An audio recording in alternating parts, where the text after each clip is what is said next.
Bonsoir, Bandeko. Tosolo la peu mouké makambo ya mboka.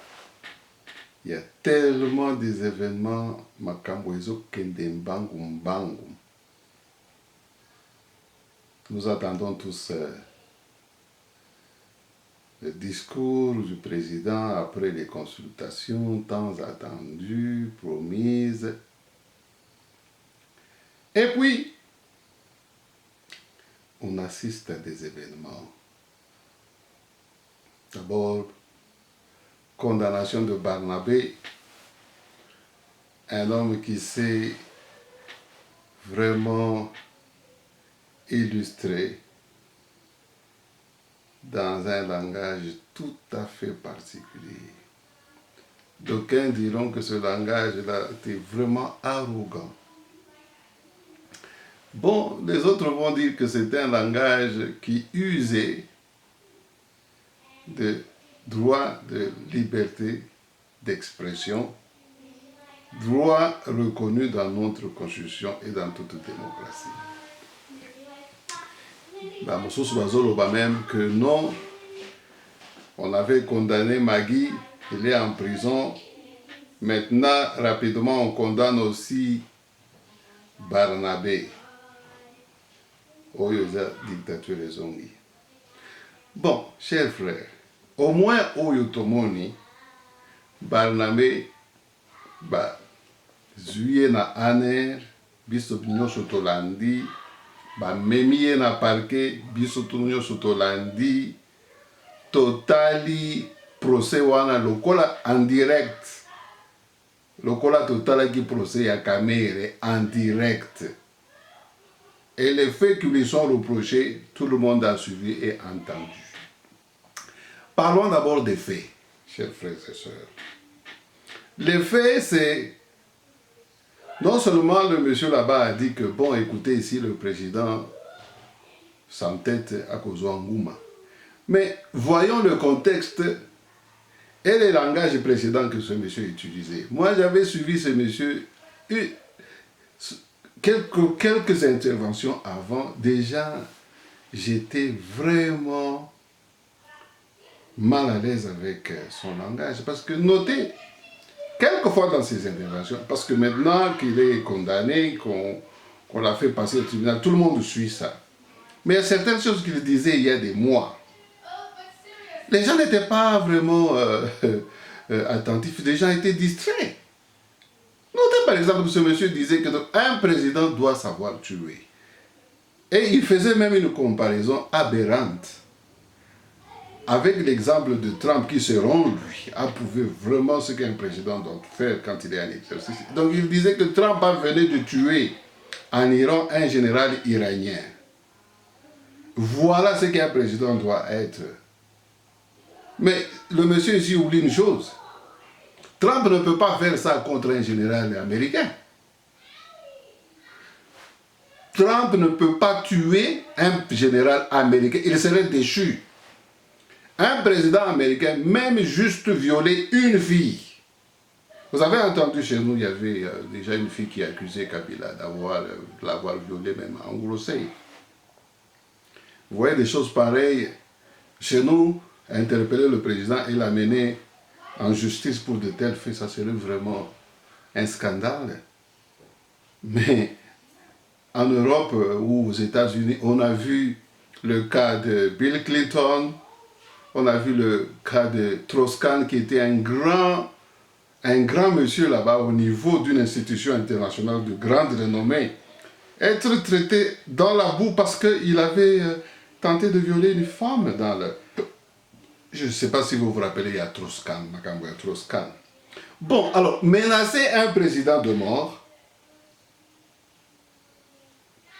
en Afrique du Sud, Makambo, on a vécu, je me rappelle l'année passée,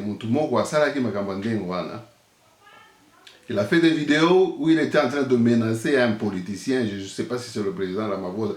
Eh bien, le monsieur là a été interpellé, il était arrêté, on l'a incarcéré, il a été jugé et mis en prison. Bon, nous devons avoir un peu d'éducation, une compréhension correcte de ce qu'est la démocratie. La démocratie implique aussi la protection des droits. Et les droits, il y en a beaucoup de différentes formes. Le droit à la vie. Hein? Vous voyez même au niveau des discussions au monde, on parle même de droit à la vie des embryons ou des fœtus. Ou même une mère n'aurait pas le droit, selon ses libertés, de mettre fin au fœtus. Et on peut l'incarcérer, l'arrêter à cause de ça.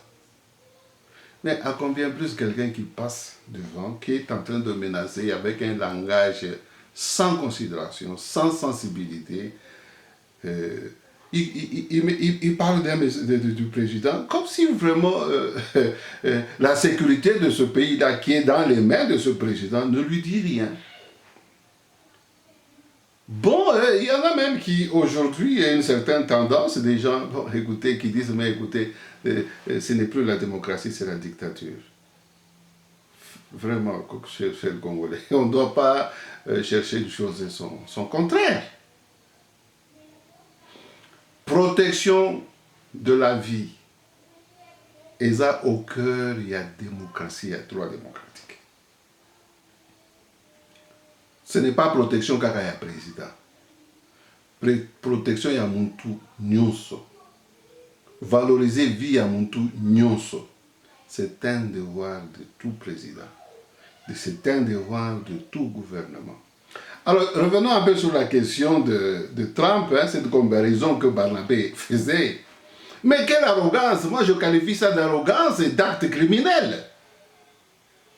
Je regrette, même si d'autres prétendent que non, mais écoutez, c'est la démocratie, on doit avoir le droit de dire n'importe quoi. Mais justement, en démocratie, les lois, parce qu'il y a l'état de droit, la démocratie implique l'état de droit. Et les droits ne sont pas absolus. Il y a toujours des limites dans les droits. C'est pourquoi vous avez le droit de protester, mais vous n'avez pas le droit d'aller détruire les biens d'autrui. Quand vous protestez, par exemple, vous ne pouvez pas aller brûler la maison de quelqu'un, vous ne pouvez pas aller brûler la voiture de quelqu'un, ou vous ne pouvez pas aller tuer ou prendre les armes pour aller attaquer les autres. Pourquoi? Parce que la loi interdit cela, met des limites. Et menacer quelqu'un de mort, mais c'est un acte criminel. Même déjà l'intention de vouloir tuer quelqu'un, quand on peut découvrir que vous aviez une intention de vouloir tuer quelqu'un, il y avait un complot.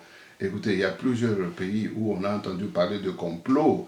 Et vous avez suivi en Syrie, l'autre fois il y avait un complot, même les armes sont sorties, et Dogan a arrêté tous ces gens, ces généraux, ils ont mis en prison, il les a enlevés, licenciés de l'armée, licenciés. Beaucoup étaient arrêtés comme ça. Écoutez, c'est ça. Et il n'y a pas seulement cette insinuation vraiment malicieuse de Barnabé, mais il y a tout le système que Barnabé représente. Et tout ce qui est en train de se passer aujourd'hui, c'est la preuve du complot. On apprend que non, mais écoutez, quand vous êtes là, on vous dit que non, Kinshasa est encadré. Les militaires sont partout. Oh, on ne peut pas circuler en Gombe. Oh, il y a eu tentative même des gens qui se sont déguisés en fous. Hein? Ils deviennent des fous tout d'un coup. Vous voyez beaucoup de fous dans la ville. C'est ce qui s'est passé ces jours-ci à Kinshasa. Et tout ça, c'est comme on dit en anglais, aftermath des déclarations de qui? De Barnabé. Entrons dans l'analyse des déclarations de Barnabé et l'implication. Mais c'est une implication grave qui est au cœur de la sécurité d'un État. Ce monsieur a mis l'État congolais en insécurité. Parce que ce n'est pas seulement Barnabé qui parle. Barnabé représente un système, représente un groupe qui pense que, bon, à prendre le pouvoir par les armes, protéger le pouvoir en tuant, c'est tout à fait légal, c'est tout à fait correct. Mais maintenant, voyons les implications de cela. Ça veut dire que quand ces gens étaient au pouvoir, quand ils tuent, ils ont tué les Kapangala, tué les Rossi Mukendi, tué les Chebeya. Donc ça veut dire que Barnabé est en train de dire que ça c'est correct. Si vous voulez vraiment extrapoler son langage. Donc c'est ce que ce monsieur-là était en train de dire. Donc il était en train de justifier tout ce qui s'est passé sous Kabila en disant qu'un président qui aurait agi comme Kabila, c'est correct et le président devrait agir comme Kabila le fait. Et ça, c'est la théorie que FCC et PPRD qu'ils ont fait, qu'ils ont appliqué sur nous dans le temps. Maintenant, ils sont en train de le dire au grand jour. Non, mais c'est regrettable. Et avoir, à cause de cette situation où maintenant toute la vérité, tout le système criminel est mis à jour, parce que la pression est tellement grande sous laquelle Fachi les a placés avec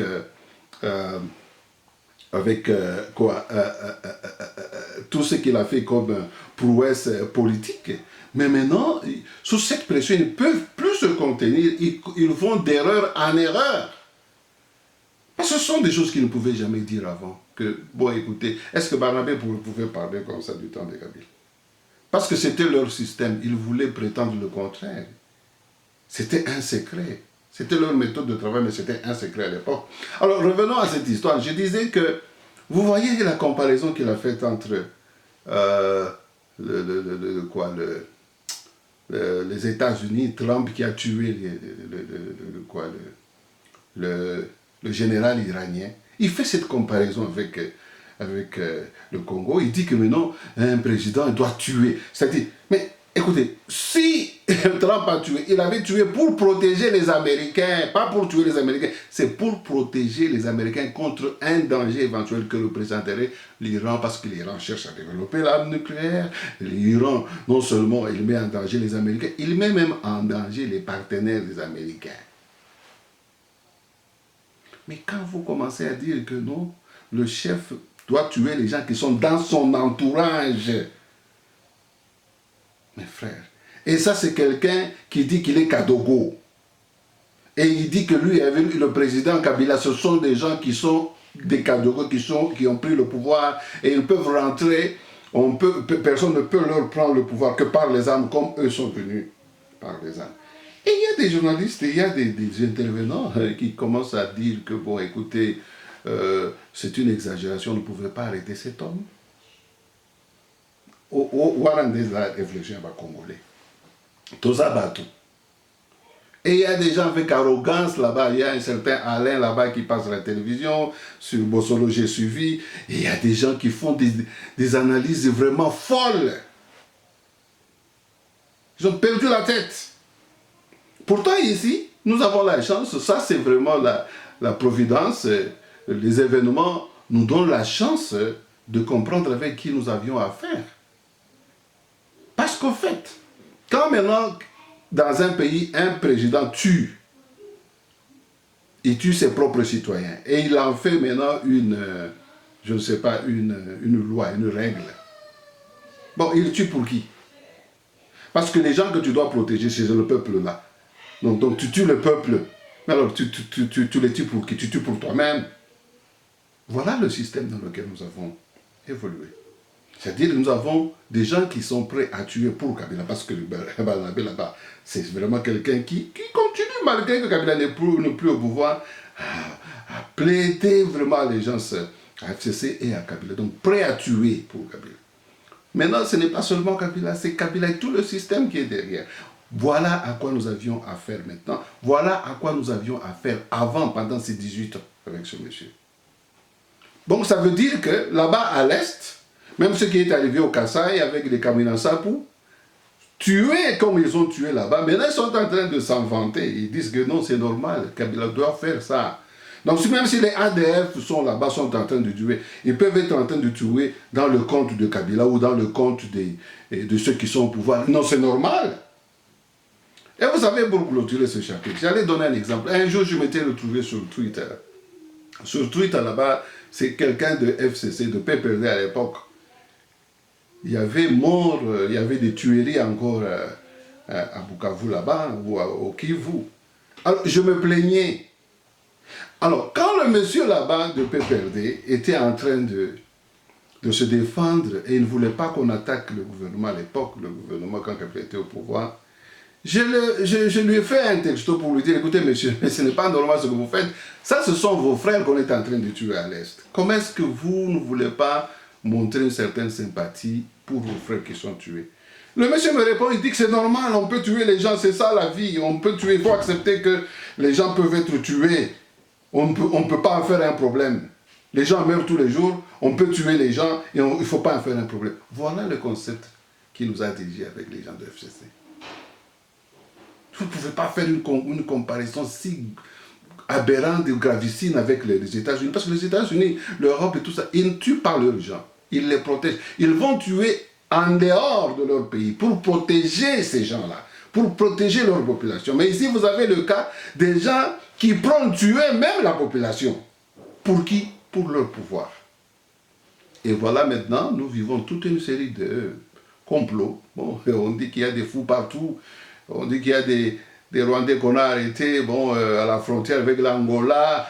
Oh, on a arrêté déjà 28 qui sont déjà en prison. Bon, nous sommes dans la diaspora, nous recevons ces informations du Congo, nous appelons au Congo, on nous fait état de ces choses. Bon, on ne sait pas vraiment tout vérifier, mais avec l'état des choses, mais nous étions en train d'anticiper ça. Nous nous disions, la décision du président Félix de rompre avec FCC, donc son discours qu'il avait fait, c'était une déclaration de guerre. Et que nous devions, les Congolais, en ce moment, même à ce moment-là, prendre conscience et nous préparer en conséquence. Parce que, écoutez, la démocratie que nous tous nous chantons là-bas, il y a un prix à payer pour tout. Les choses ne s'obtiennent pas gratuitement. Les Américains ont la démocratie. On ne peut même pas se comparer ni aux Américains ni aux Français. Parce que leur démocratie, mais écoutez, les vieilles, hein, on ne peut pas rêver à avoir la démocratie comme celle des États-Unis ou celle de l'Europe, avec la France et les autres pays d'Europe. Non, nous n'avons pas la même longueur d'histoire, non. D'un côté, les gens veulent se comparer aux États-Unis, à la France. De l'autre côté, ils sont en train de projeter des lois qui ressemblent vraiment à des lois de la jungle. Non, mes frères, un président, un gouvernement, si vraiment la comparaison doit être dans son sens, la comparaison avec Trump, il faut revenir au bon sens en disant que Trump fait ça en tuant les Iraniens, en faisant la guerre en Irak, c'est pour protéger le peuple américain. Et si Kabila tue Chebeya, il tue Rosie Mukendi, il tue tous ces gens-là, c'est pas pour protéger. S'il accepte que les ADF opèrent librement, parce que pour lui, tuer, ce n'est pas un problème, est-ce que c'est pour l'intérêt du peuple congolais? Le peuple congolais qui le tue? Donc, je ne sais pas, nous sommes tombés dans une bêtise, si vraiment notre pensée va à ce point. Bon, je vais clôturer ça en disant, bon, écoutez, en ce moment, étant donné cette compréhension que je viens de vous donner là, chers frères, donc, nous avons un système avec un monsieur qui, même quand on parle de lui, on dit que, bon, écoutez, le pacte avec ce monsieur-là, avec Kabila, est plus important même que la Constitution. Or que nous savons que Kabila, derrière lui, vous avez des gens comme Robert Nyarugabo, parce qu'il se prétend même le type qui a permis la réunification du pays. Et réunification du pays, par rapport à quoi? Par rapport aux gens avec qui il était venu dans la rébellion, lui-même étant rebelle. Vraiment, je ne sais pas. Ce qui vraiment au Congo. Et quand les gens commencent même à entrer en rébellion, commencent à entrer en opposition contre Félix Tshisekedi, je me dis que vraiment nous avons perdu la tête. Notre peuple là ne mérite pas de vivre, notre pays ne mérite pas d'exister alors. Nous ne méritons pas alors d'exister, nous les Congolais. Vraiment, comment un peuple peut se composer comme ça? Maintenant, hein, par la providence, Dieu nous donne la chance de comprendre la source de nos problèmes. C'est que nous avons un homme et derrière lui, il y a tout un système avec d'autres pays étrangers qui parachutent, qui contrôlent notre pays et qui s'imposent. Et maintenant que le président Félix Tshisekedi appelle tout le monde, il dit que bon, écoutez, même s'il y a eu un accord, venez, on va causer, parce que cet accord là-bas, si c'est pour protéger seulement un individu et ne pas protéger la nation, moi je ne peux pas aller dans cette direction-là. Donc Félix a compris Même s'il aurait compris ça avant, mais le pas qu'il avait fait d'accepter de travailler avec Kabila, pour moi, c'était donner la chance à ce monsieur de se convertir. Et puis même la consultation, si c'est encore une seconde chance. Parce que Félix n'a pas refusé de causer avec Kabila ou de causer avec FCC. C'était une invitation publique que tout le monde pouvait venir. FCC n'est pas venu. Même les Rwandais là-bas, des Banyamulenge, le prétendu Banyamulenge. Parce que pour nous, il n'y a pas de Banyamulenge. Les Rwandais congolais là, qui se prétendent congolais. Est-ce qu'ils ont saisi la séance pour venir parler au président Félix? Non. Mais ils sont allés vite. C'était l'occasion de venir même parler et dire aux Congolais. Parce qu'après l'audience avec le président, bon, vous sortez là-bas, les journalistes vous entendent, vous posent des questions et vous avez l'occasion de parler à tout le peuple. On a vu Nyarugabo, on a vu Nirubero, on a vu toutes ces prétendus Banyamulenge qui existent seulement de nom chez nous. Mais ce sont des Rwandais qui sont Congolais. Voilà, là, nous les acceptons. Il n'y a pas de tribu Banyamulenge, non. Il y a un territoire Banyamulenge, mais il n'y a pas de tribu Banyamulenge. Il y a des Rwandais Congolais, oui, comme nous ici en Afrique du Sud, partout en Europe, où nous sommes aux États-Unis. Bon, nous sommes Congolais, Américains, Congolais, Français, Congolais, Belges, oui. Bon, ça c'est la compréhension en tout cas publique. Le Congolais veut qu'on rétablisse la vérité telle qu'elle est. Donc je disais que, bon voilà, on leur a donné la chance. Le président Félix n'a pas dit, il exclut quiconque, non. C'est une occasion, parce que maintenant avec les réalités qui sont en train de se dévoiler, même par la bouche arrogante des Barnabé, on comprend que ces gens travaillaient pour respecter un homme qui en réalité cet homme travaillait pour un agenda et que c'est l'agenda d'un groupe, c'est l'agenda d'une partie des gens qui sont au Congo, qui sont au pouvoir, mais derrière lesquels il y a les Rwandais qui veulent, dans leur petite minorité, qui ne veulent pas parler avec tous les Congolais, parce qu'ils sont minoritaires, leur opinion ne peut pas s'imposer, parce qu'ils seront minoritaires. Alors, ils ont choisi la voie de manipulation, d'intimidation, des armes. C'est la raison pour laquelle nous avons le problème avec les Rwandais. Parce que dans une démocratie normale, les Rwandais n'auront aucune voix à dire, parce qu'ils sont minoritaires. Mais ce sont des gens qui se prétendent, qui sont arrogants, qui veulent diriger le pays là où ils sont minoritaires. Ils n'auront jamais la chance de s'imposer. C'est la tricherie, ça. Et vous avez des gens conscients qui ont peur de ce petit groupe ici, qui sont prêts à accepter que le président Félix aurait pour la cause de la paix et tout ça. Il faut causer avec ces gens, il faut respecter ces pactes-là diaboliques, ces pactes pour respecter cet homme qui travaille au fait pour les intérêts des Rwandais et des étrangers, et qui ne travaille même pas au fait pour l'intérêt des Rwandais qui sont congolais, parce que, dites-moi comment est-ce que vous pouvez concevoir que les Rwandais qui sont congolais, leur intérêt est vraiment alors protégé par cette façon d'agir de Kabila. Non, au contraire, on les met en danger. Moi, je pense que cette consultation, elle est pour l'intérêt de tout le monde, même pour les étrangers qui vivent chez nous, les naturalisés, Rwandais, Angolais.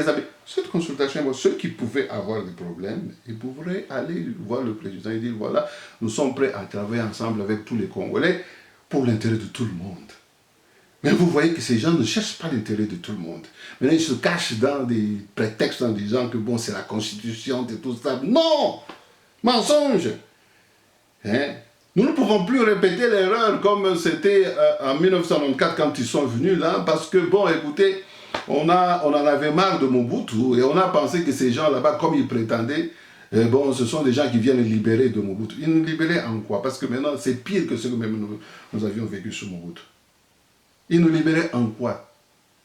Pour nous rendre encore comme des esclaves sous les jougs des Rwandais? Non!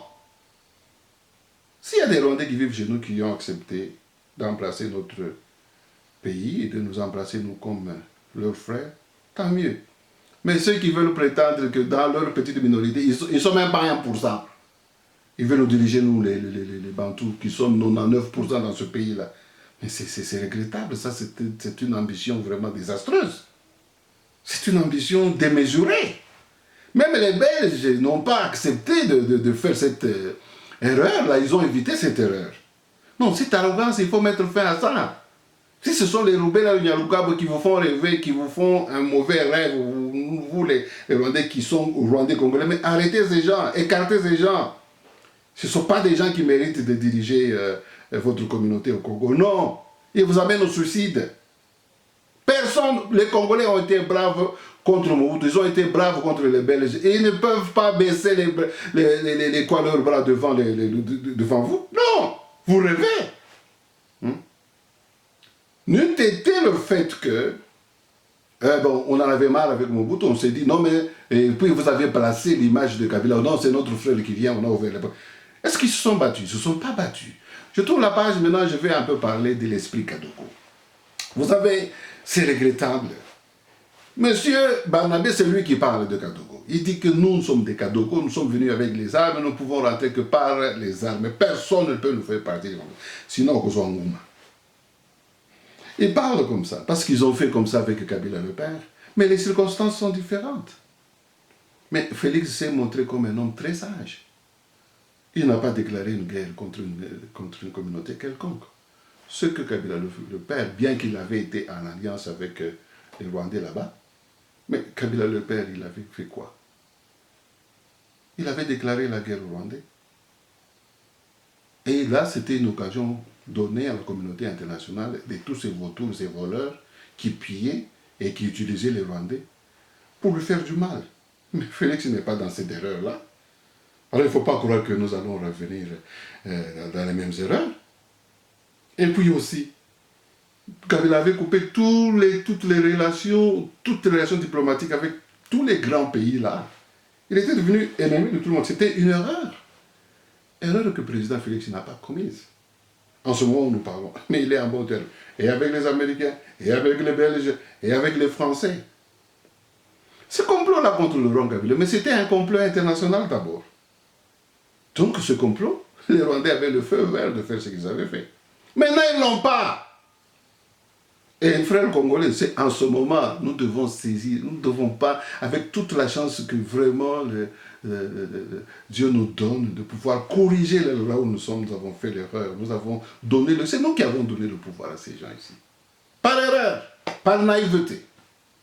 Donc je disais, bon écoutez, il y a dans les réseaux sociaux, bon, on parle de Kabila qui aurait envoyé des émissaires pour défendre sa cause, pour défendre la cause de son accord avec Félix. Mais écoutez, c'est ridicule.